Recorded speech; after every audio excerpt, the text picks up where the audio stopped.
Hi there, it's Mrs. Lerner here reading Chapter 4, A Genius. The thermometer in Sammy's split-second lube was registering 100 degrees when Professor Albert dropped off his car for an oil change the next day. It was too steamy to stay in the garage, so he walked across the street to the discount dollar store. He browsed among the kitchen gadgets and the potted plants and the bathroom towels. Then he walked down the pet aisle. That's when he saw it. It was a fabulous glass bowl with a beautiful palm tree and a little blue pool just the right size for a hermit crab. Gwendolyn would love it. Professor Albert bought the bowl and a new chew bone for Kona, and he picked up his lubricated car and drove home. Kona was very happy to get a new bone, and while he worked on that, Professor Albert helped Gwendolyn arrange herself in her new home. Gwendolyn had always enjoyed the tropics, so she was delighted.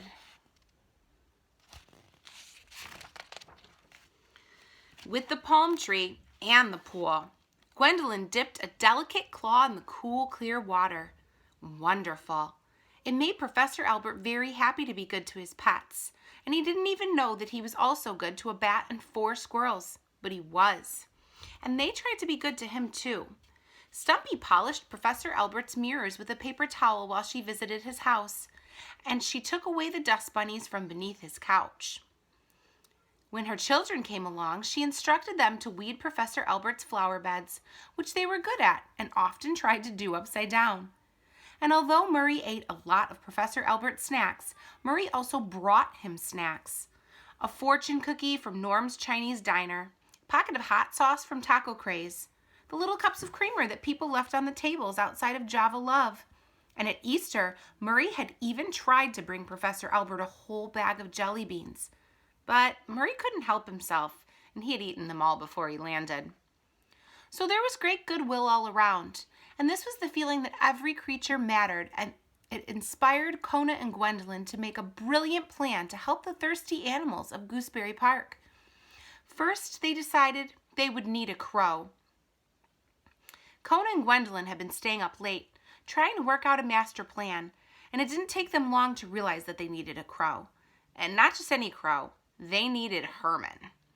All crows are smart, but Herman was a genius. This was common knowledge in Gooseberry Park. The animal crow chess match annually held had to be canceled because Herman had won 7 years in a row, and everyone was too humiliated to try and beat him after that. Crows have their pride. Kona and Gwendolyn needed a genius. The problem of getting water to all the newborns and elderlies in Gooseberry Park was a mathematical problem, said Gwendolyn. It involved volume and capacity and distribution and a flow chart. What's a flow chart? Asked Kona. It's a mathematical map, said Gwendolyn. Kona was terrible at math, especially fractions. When he and Professor went to bay hay and feed, and Professor Albert ordered a 1/4 pound of oat biscuits, it just didn't make sense to Kona. He watched the clerk put the biscuits on the scale, and all the numbers made his head spin. Kona could not understand why oat biscuits had to be so complicated. Couldn't they just ask for 5? It was easy to count to 5, but no, the clerk had to put the biscuits on the scale, then take the biscuits off the scale, then put the biscuits back on the scale, just so Kona could have a snack. A 1/4 pound snack, whatever that was. Kona couldn't wait to find Herman. Herman lived with his mother and 4 sisters and a Douglas fir on the east side of the park. They had always been a close family, and Herman would probably never leave home. Herman was something of a misfit out in the world. When all the other crows got raucous and felt like dive bombing a boy on rollerblades to make him drop his French fries, Herman held back. He was not raucous. He was quiet. He liked to read and to think. Reading and thinking bores most crows. But they found Herman boring. But his family didn't. They were all readers and thinkers. At supper time, every member of Herman's family ate with a book in one foot. They hardly said a word during supper. Yet they felt quite warm toward one another, and they all felt loved for who they were. So Kona knew he would probably find Herman at home. "Herman!" Kona called up the tree. "Herman, are you home?" Kona waited. He waited and waited. He waited and waited and waited. Herman, Kona called again.